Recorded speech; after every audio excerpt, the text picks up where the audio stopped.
सालों पहले वरुण पर्वत के पास एक राज्य में एक मंदविश नाम का सांप रहता था।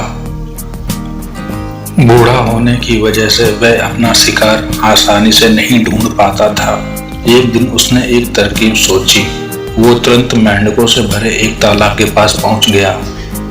वहां पर वह दुखी होने का दिखावा करके एक पत्थर के ऊपर जाकर बैठ गया। तभी पास के पत्थर पर बैठे एक मेंढक ने उसे देखा। उस मेंढक ने थोड़ी देर बाद उस सांप से पूछा, क्या बात है, आज आप खाने की तलाश नहीं कर रहे हैं? इतना सुनते ही सांप ने रोनी शकल बनाकर मेंढक को कहानी सुनाई। उसने कहा, मैं आज भोजन की तलाश में किसी मेंढक के पीछे पीछे जा रहा था। अचानक से मेंढक ब्राह्मणों के झुंड में जाकर छुप गया। मेंढक को खाने के लालच में मैंने एक ब्राह्मण की बेटी को काट दिया, जिससे उसकी मृत्यु हो गई। इससे नाराज होकर ब्राह्मण ने मुझे श्राप दे दिया। उन्होंने मुझे श्राप देते हुए कहा कि तुझे अपना पेट भरने के लिए मेंढकों की सवारी बनना पड़ेगा। इसी वजह से मैं इस तालाब के पास आया हूँ। यह बात सुनते ही वह मेंढक तुरंत तालाब के अंदर गया और उसने राजा को सारी बातें बताई। राजा उसकी कहानी सुनकर हैरान हुआ।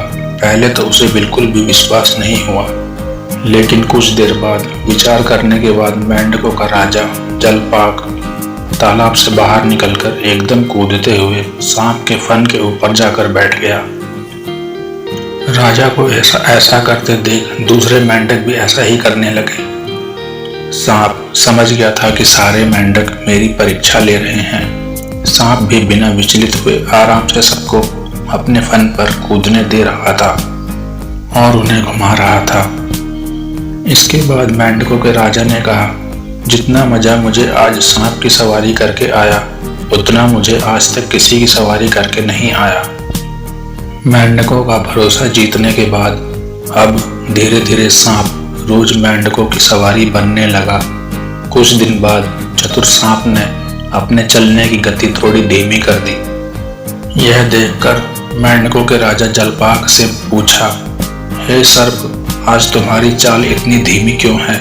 इसके जवाब में सांप ने कहा, एक तो मैं बूढ़ा हूँ और ब्राह्मण के श्राप की वजह से मुझे बहुत दिनों से भूख भी लगी है। इसी वजह से मेरी गति कम हो गई है। इतना सुनते ही राजा ने कहा, तुम छोटे छोटे मेंढकों को खा लो। यह सुनकर मन ही मन सांप बहुत प्रसन्न हुआ।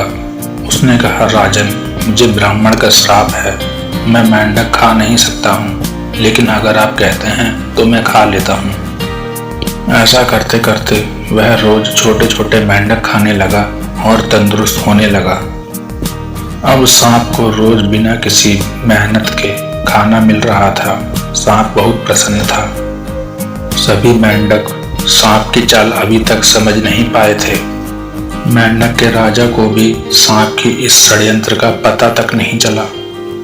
ऐसा करते करते एक दिन सांप ने मेंढकों के राजा जलपाक को भी खा लिया और तालाब में रहने वाले सारे मेंढकों का नाश कर दिया। इस कहानी से सीख लेनी चाहिए कि शत्रु की बात का जल्दी से विश्वास नहीं करना चाहिए। इससे स्वयं की और अपने लोगों की हानि होना निश्चित है।